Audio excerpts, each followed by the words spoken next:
and why Njaka's name and Majum Estate was written in the document. Instead of indicating that it was allocated for the use at President's residence, I am beginning to suspect that you guys have distributed these vehicles among yourselves instead of committing them to the government structures. Honorable Jame told the vehicle controller, but Sediba maintained his position that Njaka and Majum Estate were put in the document for identification purpose only, but was meant for use at the residence of the president.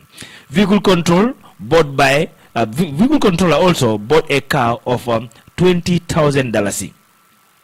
The vehicle controller also confirmed that himself bought one of the vehicles seized from Jammeh for $20,000. He said it was a pickup car that he bought.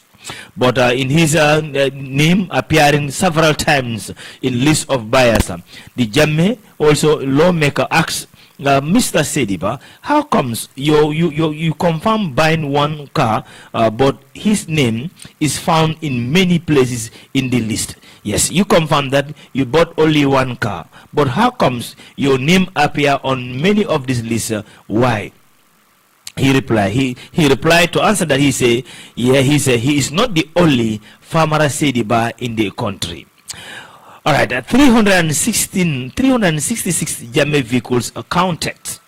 Mr. Sediba further informed the committee that following Jammeh's departure, they counted a countdown on his vehicles and had counted 366 vehicles, including Rolex cars and limousines. He said only 122 vehicles were found to be roadworthy, while 120 were not roadworthy, and 124 was scrap vehicle. Sediba explained that during his time exercise, which vehicle were seized from these individuals, secure officially and instructions, and some were immediately assigned by the new coalition government to incumbent officials. Essentially, vehicles were literally taken from personnel of the old regime and handed to people that were incoming in the new regime, he said.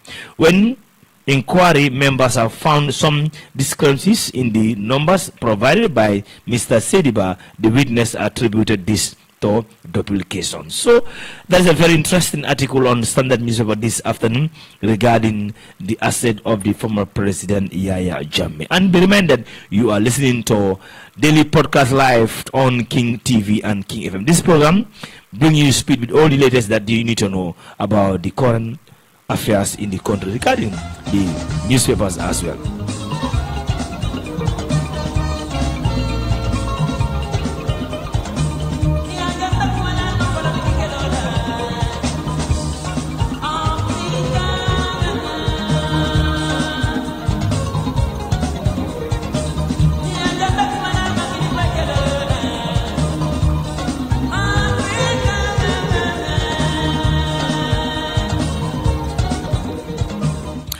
Still to come on your daily podcast, chaos at Kanifing as a court remains 23 protesters.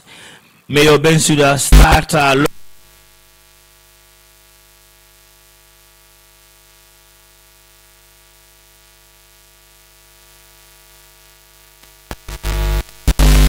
unless a coalition. So let's try to bring you speed all that you need to know regarding the papers on this current happenings as we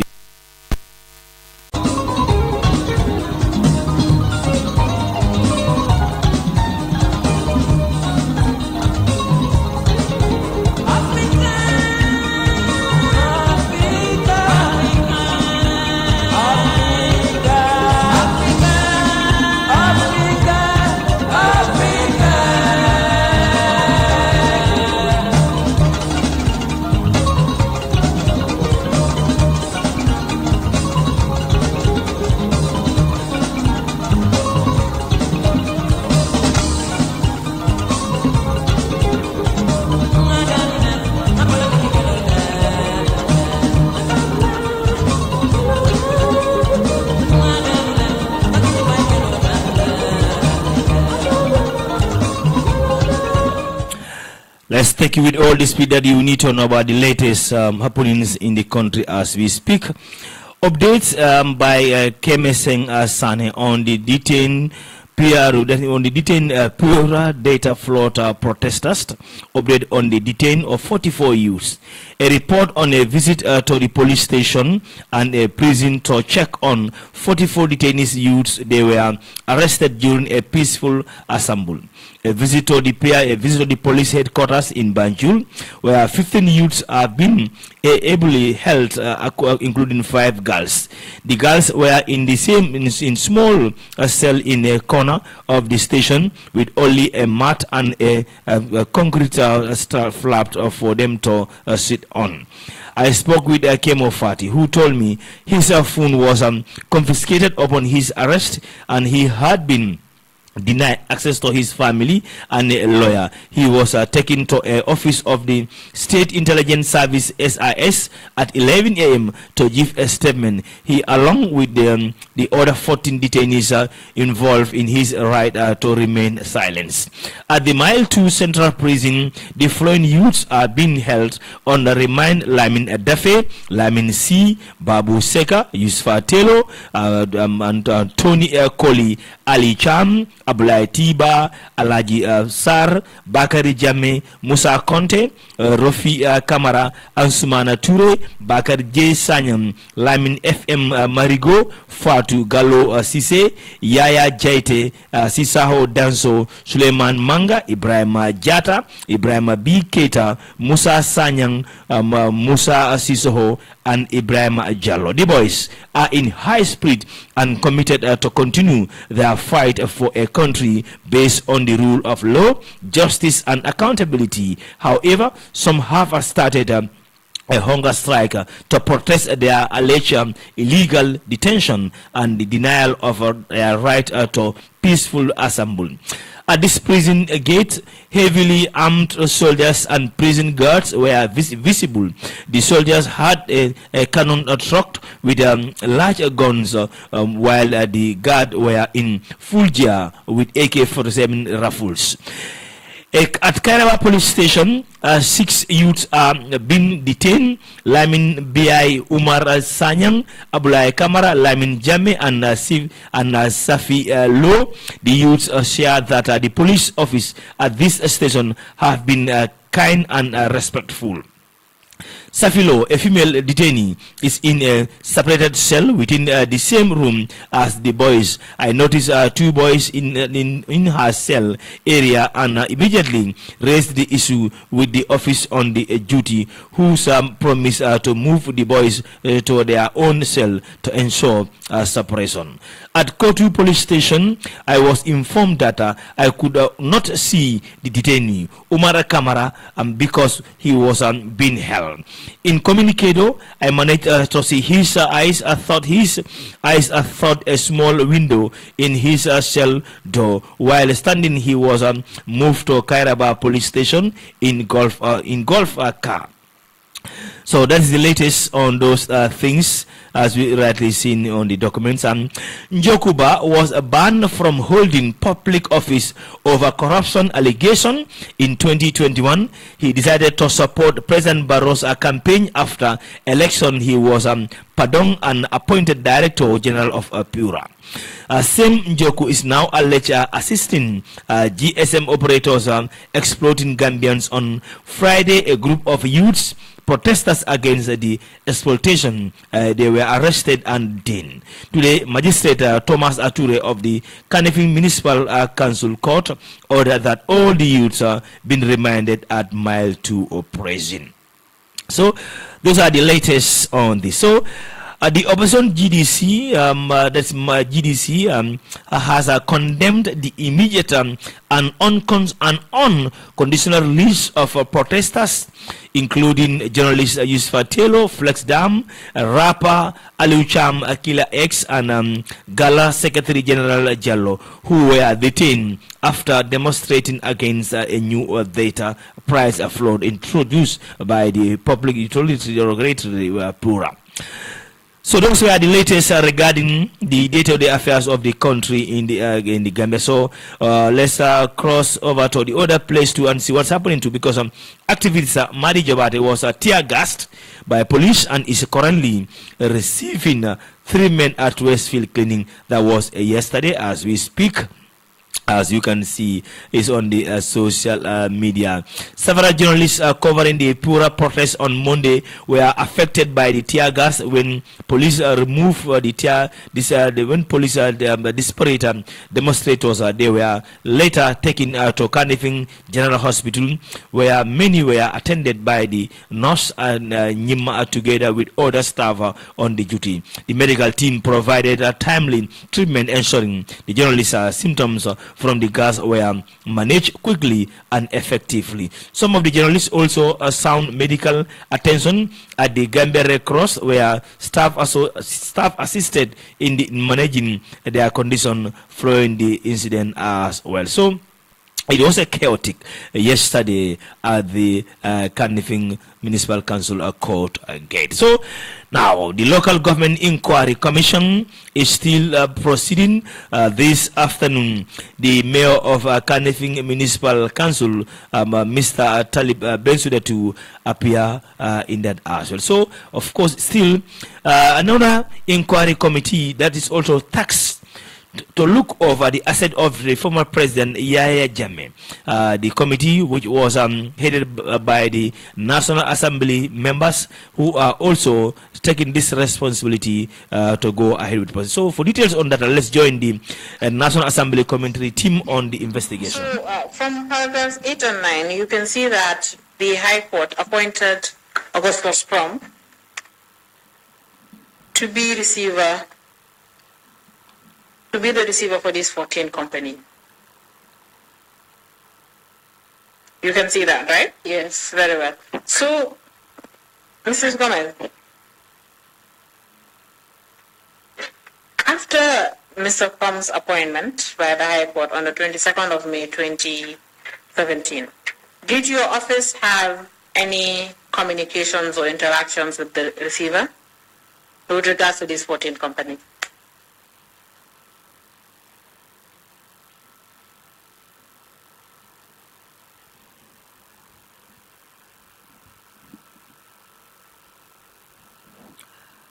We are having poor connection to our live streaming regarding the inquiry of the assets of the former president. As we saw currently, there are a lot of stuff going on here. It's not easy like this. The moment tear gas brutally hit during the so some of the journalists and the bloggers and the TikTokers, majority of them also were struggling to get away with it. So public statement, Dr. Usman Gajiko. Now this from Ker Fatu, less than 2 hours is just news in. Appearing apparently is not always strategic forward to recognize when one is on the wrong side of the history. The fact that the government won't detain youth activity protesting against a Pura price float shows just how out of a thought it is with the concern of average Gambians. This is a government that is behold so special interest. That article also is regarding that. So let's try to digest and bring you speed with all that you really need to know. Why are Gambians artists quiet about Killer 8's arrest and detention, even though he fight for what will boost their viewership? So that's text is talking about that.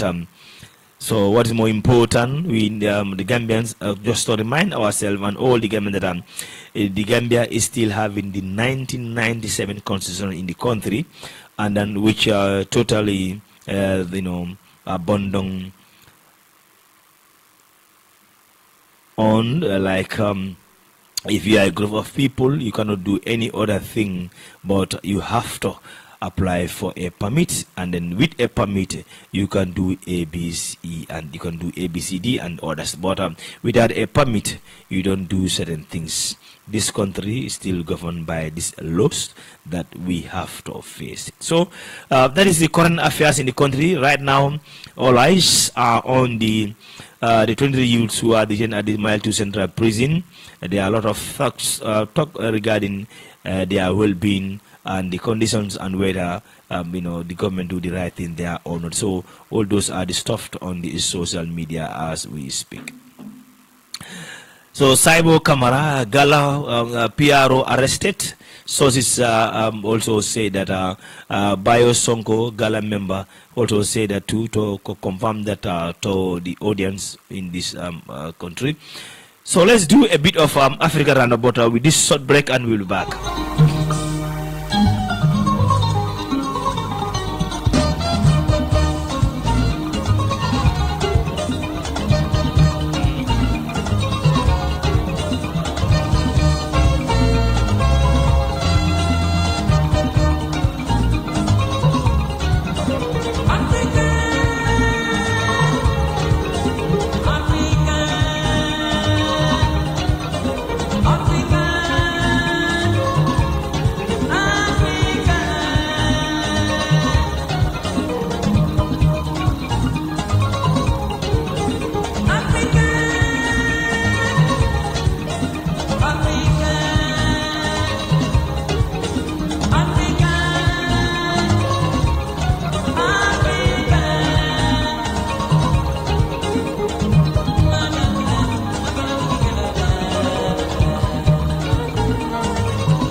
Welcome back to the program, and be reminded you are listening to the daily podcast live with me, ALHAGIE Fati. So let's proceed with standard news paper, whereas ex-minister says Barrow likely to win unless opposition's coalition emerge.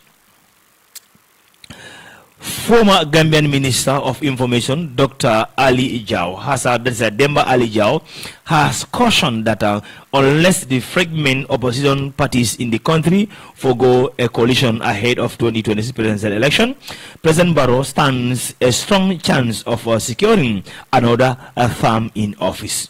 Jao, who served as Barrow's first Minister of Information after the fallout of Yahya Jammeh in 2017, made the remarks in his recent analysis of the country's evolving political dynamics, assuming that there will not be a 2016 style of opposition coalition. President Barrow stands a much better chance of winning the polls. Jao wrote on his Facebook page. He added, as we approach the 2026 presidential election in less than 16 months' time, the trend topic of discussion, particularly among the political parties, is a selection of a flag bearer. While for the National People's Party MPP, with President Adam Barrow intending to go for a third term, they don't seem to have that problem. The oppositions, especially UDP, is going to be a make or break decision. We have had the UDP inviting applications from those interested in being chosen as a party's presidential candidate, but it's almost quite certain that the Secretary General and party leader Usainu Dabo would be the eventual candidate, he said. Jao added that reasons are quite obvious, and they include the tradition in this country of not challenging the party leader for any position. However, in the course of UDP, there are also other compelling reasons why Mr. Dabo is likely to be their candidate. The party is obviously undergoing some challenges of unifying its ranks and file, particularly on the issue of getting a consensus candidate. Therefore, even if Mr. Dabo had ever contemplated stepping down for a younger candidate, as some people had been calling for such a scenario could be detrimental to the unity of the party. He said it is quite obvious that UDP is presently composed of at least two inconsolation fractions spelled between supporters of KMC Mayor Talib Ahmed Bensouda and those of Brikama Area Council Chairman Yankuba Dabo, and Usainu Dabo's leadership of the party is serving as the thread that holds those factors together. Therefore, the moment he lets go, the center is likely to be disintegrated, and that could spell disaster for party, particularly during his crucial time with such as scenarios. Therefore, Mr. Dabo does not seem to have much choice but to continue to lead the party, at least until after 2026 presidential election. In contrast, added that MPP appears not to be faced with such a leadership challenge, although some political analysts are also of the view that President Barro's reluctant going for third term, apparently because there is no one within the MPP who has the charisma of holding it together. Let's alone be selectable. Therefore, just like Dabo of UDP, Barrow also does not seem to have much choice but to continue to lead the party at the election. So, very interesting article from the Standard News paper, which is another reason why President Barrow is more likely to contest for the flag bearer for MPP, because of he's also choiceless. So still with daily podcast roundup on this in this frequency. The mayor of Kanifing Municipal Council, Talib Ahmed Bensouda, yesterday appeared in the most anticipated testimony before the Local Government Commission of Inquiry, answering questions about various aspects of a council's operations, including its financial management practice, threshold, and government structure. Asked about the number of councillors and committees established by the council, Bensouda replied that there are 19 councillors at KMC and 12 committees, including the finance, contracts, establishment, and appointment committees. On this nomination process for councillors, particularly those representing interest groups, the mayor explained that some councillors were nominated by specific interest groups, such as the National Youth Council and the Association of Differently Able Persons. The mayor was asked about his familiarity, that is familiarity with the council's financial management practice, including the threshold for expenditure approval. Have you had a threshold in relation to the finance of council? The lead council, Patrick Gomez, asked. The mayor responded by saying the contract committee, that is the contract committee, had set out the threshold of 500,000, but Gomez argued that only the council should set such a threshold. The mayor, however, disagreed, saying no.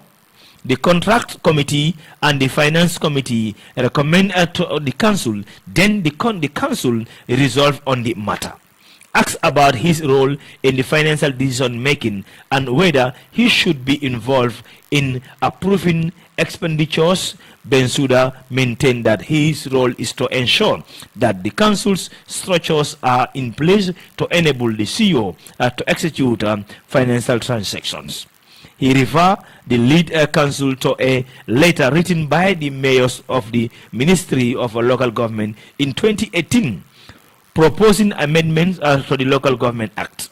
The letter suggested that the act be amended to vest executive power in the mayor rather than CEO. However, the mayor said the ministry did not consider amending that part. Hearing continues as well. So this was exactly the testimony of the Kanifing Mayor Ahmed Bensouda yesterday, and his testimony also continues today, as you can rightly see. And be reminded, you are listening to the World Daily Podcast Live, coming to you from our studios at King FM. My name is ALHAGIE Fati, and this is your daily podcast.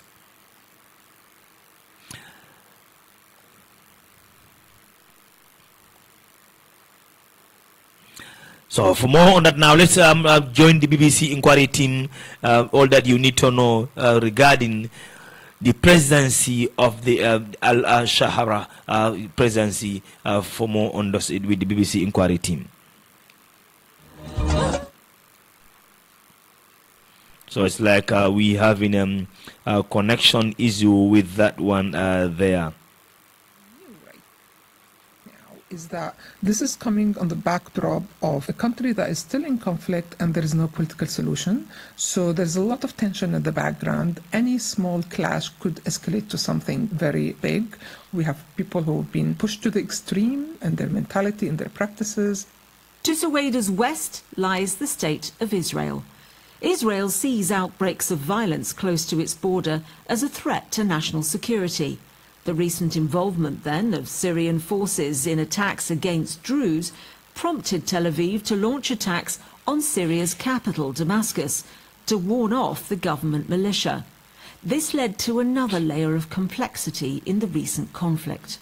Israel immediately interfered to try to stop the advancement of his forces. They didn't want any army in that part of Syria. So Israeli interference made things even more complex, because here, for the rest of the Syrians watching, they created an association between the interests of Israel and the interests of the Druze. And therefore, they saw some of the Druze as traitors. And that fueled the anger more and made more people willing to join the government forces and volunteer and go and fight the Druze in Suwaida. Our first expert witness says the conflict in Suwaida is an illustration of the deep distrust between the different religious communities within Syria. I think the problem is that there is no institution to resolve all the issues and differences. So some of their disputes about grazing land, farming land, and in a country where you didn't have a justice system that you trust, you don't have state institutions that are legitimate, all these issues don't get resolved in a proper way. So the lack of legitimate institutions make these things only worse and worse. And if there is no civic way of addressing all the issues, then the solution is violence. People take matters by their own hand. Let's now then take a step back and look a little more closely at the roots of the Druze people and their interests. Part 2. Fraternal Ties. My name is Makram Rawah. I am an assistant professor of history at the American University of Beirut. There are roughly 1 million Druze worldwide, and more than half of them live in Syria. Other significant Druze communities are found in Lebanon, Jordan and Israel. The Druze are natives to this region ever since the 10th century. They are definitely a Muslim group, but they are not Sunni Muslims, meaning that they do not subscribe to the Orthodox version of Islam. Ultimately, they have the same Islamic beliefs, meaning that they believe in the Prophet, they do subscribe to a version of Islam. They don't like any form of religious extremism, and in general, they don't like anyone interfering in their own religious, communal, and political affairs. And in a way, one of the most striking features that they have is their strong tribal and fraternal links, which transcend borders, time, and even geography. Our second expert witness is himself Druze and says these fraternal links within the community are an essential part of its culture. The tribal nature of the Druze is important, adding to it the component of their belief in reincarnation. When you take this, and here I'm not trying to explain the religious element, but rather when you believe in reincarnation and when you believe in a way that all Druze are brothers. So if you actually meet a Druze, this person could be your brother in this life, or the former life, or the future life. And to be fair, myself coming from this community, I was never taught this by my parents, but it is there in my DNA. The sense of the bigger community extends across the border both into Lebanon and Israel. The Druze in Syria and in Lebanon don't really have a direct relationship with Israel. The Druze in general, when they look at Israel, they look at their brothers who are inside the Israeli state. So when they talk to Israel, they're not talking to the official Israeli state, they're talking to their brothers across the border. And the Druze in Israel are part and parcel of the state. And more importantly, they have served in high-ranking senior positions in the Israeli army and in very elite units. We've said that when Israel attacked Damascus at the height of the violence in Suwaida, it was protecting its own security interests on the border. But our second expert witness says there was also another motive, and it had to do with domestic politics. It was clear when the Israelis came to the aid of the Syrian Druze, they were not doing it because they liked the Syrian Druze, but rather they were trying to appease the Israeli Druze. The Druze reject the leadership of the president, preferring instead, as far as possible, to manage their own affairs. All of a sudden, with the fall of Assad, the Druze doubled down on their mutiny against the state because they did not want to be second-class citizens. And the issue is that in this region where the fighting took place, 90% of the people there are Druze. So it does not make sense for the central government to actually be meddling in their affairs. But this hasn't helped protect them from religious-based hostility and attacks. You cannot portray them as not indigenous, so the only way to delegitimize them or to demonize them is to simply say that they have a skewed version of Islam. In the tradition of the Druze and the tribal traditions, it's actually the ultimate death is to shave someone's mustaches. So the fighters of Sharia went ahead and captured senior Druze clerics and shaved their mustaches on camera. Which begs the question, where does Damascus and the leadership of interim President al-Shara, who took power last December, stand in all of this? Part 3. President al-Shara. Syria's interim president, Ahmed al-Shara's past is both as a militia leader and a politician. During the Assad regime, al-Shara led the Sunni Islamist rebel group Hayat Tahrir al-Sham, or HTS, which controlled most of Idlib province in the northwest of Syria. Then came his lightning overthrow of the dictatorship, which ended the civil war. Syrian rebels declare Damascus is free as the Assad family's half-century in power ends. The BBC is there. Shara's legitimacy was nearly uncontested. He was very, very popular. Syrians across regions echoed the sentiments that he held the full weight of revolutionary authority. Of course, given that he has dismantled 5 decades of authoritarian rule in a military way. Our third expert witness is Rahaf Al-Dougli, lecturer in Middle East and North African Studies at Lancaster University in the UK.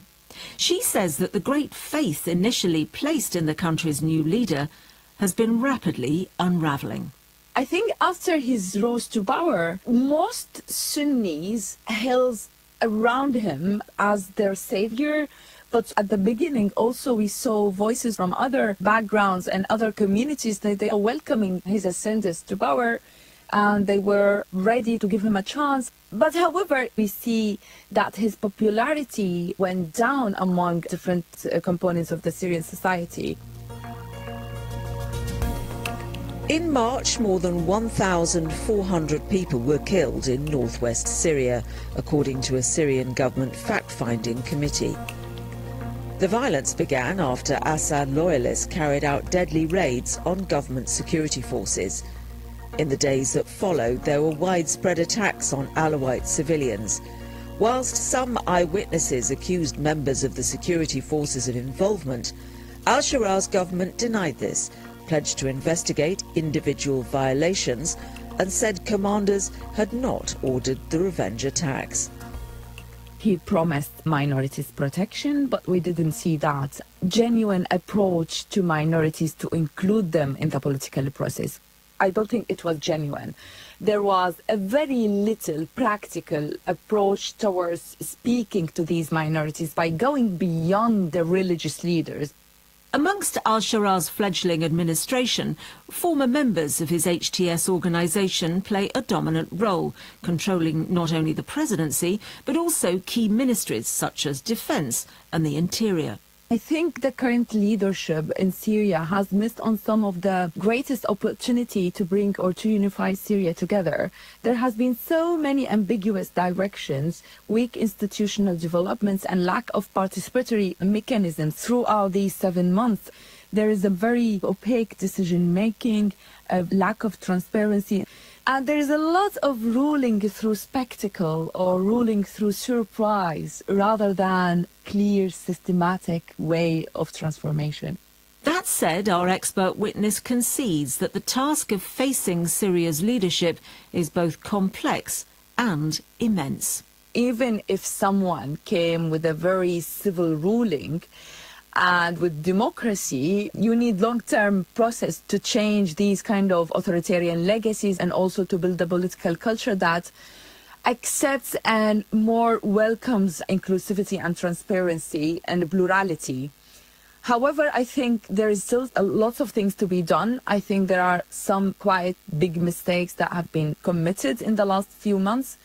And I think Al-Shara still has a tiny opportunity to bring Syria back to unity and to build the trust if he takes practical steps from now and not wait for Western engagement and neighboring countries' engagement to give him that legitimacy. I think that he really needs that legitimacy from the Syrian people and not from external actors.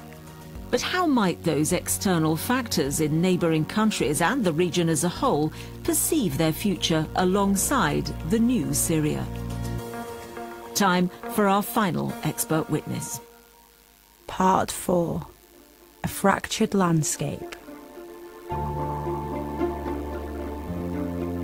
The overthrow of the Assad regime and the transitional government led by Ahmed al-Shara significantly redrew the map, of course, in the first instance, domestically inside Syria, but also has had significant consequences and shifted the balance of power across the region. Borja Osalik is a senior research fellow in Middle East and North Africa security at the think tank RUSI. Well, it has to do with the very identity of al-Shara and what he represents, which is he comes from a lineage ideologically of Salafi jihadism, of extremism. He has stated that he has shed that past. However, he comes from and now represents, I think it would be fair to say, an Islamist political view. Our fourth expert witness is referring here to al-Shara's prior links to extremist group Al-Qaeda. At the start of his leadership, there were persistent questions within the international community as to how these links might affect the direction of the country. But when President Trump moved to ease sanctions, other countries followed suit. Perhaps, though, the most obvious shift emerging from the new leadership of Syria is the shift to a Sunni president. This could fundamentally rebalance Syria's relationships within the region, most notably with its powerful neighbour and former ally, Iran. Iran is run as a Shia theocracy. It supported the Assad regime during the civil war, using Syria as a crucial transport corridor for weapons to supply the militant group Hezbollah in Lebanon.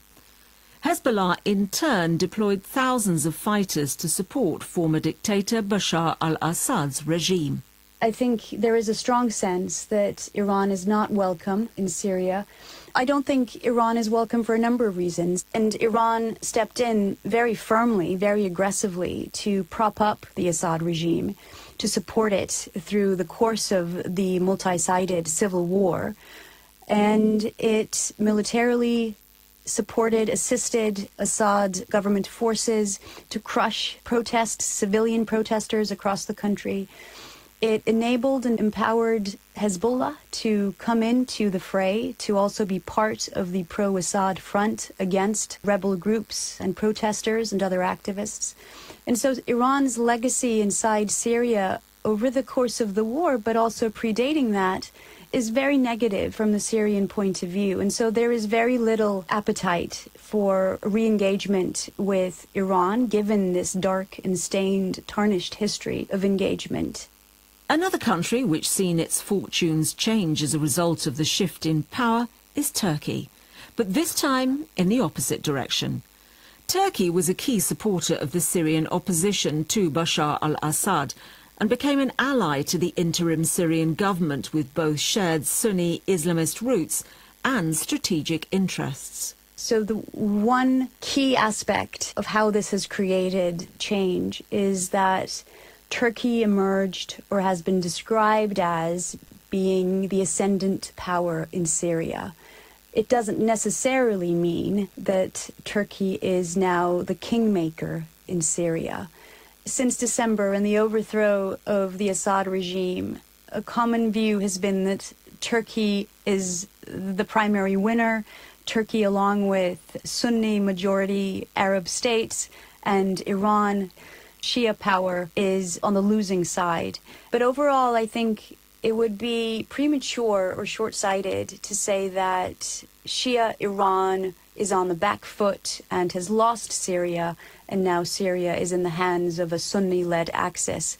I think whilst actors who have a high level of involvement and a stake in the future of Syria are Sunni majority, I don't think this is a battle of Sunni versus Shia in the reimagining of the Syrian state. Understood. Which brings us to Israel. Where is Israel in all of this? Israel has described Shara as someone who cannot be trusted, that there was no way that he genuinely shed his militant jihadi past. And so from early on, the government in Israel has described Syria as a state that poses a serious threat to Israel's national security.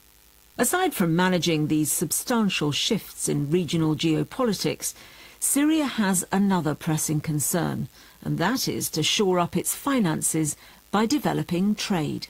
Al-Shara in Damascus needs to take action promptly and effectively to reinvigorate the Syrian economy, to draw investment into infrastructure projects, to improve the livelihoods of everyday average Syrians across the country. He has tried to enlist American support, and he has succeeded in that, I think. The Trump administration was very vocal and proactive in lifting U.S. sanctions, and European states followed suit as well. And so this has been hugely significant. But to do that, to succeed in attracting Western endorsement of his administration, of his rule, al-Shara has had to create a distance with Iran. This delicate positioning between Syria's neighbours and economic interests underlines the difficulty that Syria's interim government faces. So now we return to our question. What does the recent conflict in Syria tell us about al-Shara's presidency? The government in Damascus is faced with the monumental task of unifying the country's vast array of religious factions after 15 years of civil war. The new government is led by a Sunni Muslim. Sunnis represent 3/4 of the population, and the clear accusation is that other Muslim minorities have faced not just marginalization, but massacres and violent reprisals. The violence in Suwaida is but one example of the difficulties the country faces. In September, Syrians will have a chance to make their own decision about the country's leadership. The hope is that a national election will help heal some of the divisions of Syria's past. Well, in September, Syrians will make their own final decision. Well, be reminded that there was a BBC inquiry relaying on King FM and King TV for your daily podcast, all that you need to know about the Gambia and current affairs. And I'm afraid that is what we have for you for today's edition. From me, ALHAGIE Fati, and the rest of the team, till we come again tomorrow. God willing, have a peaceful day.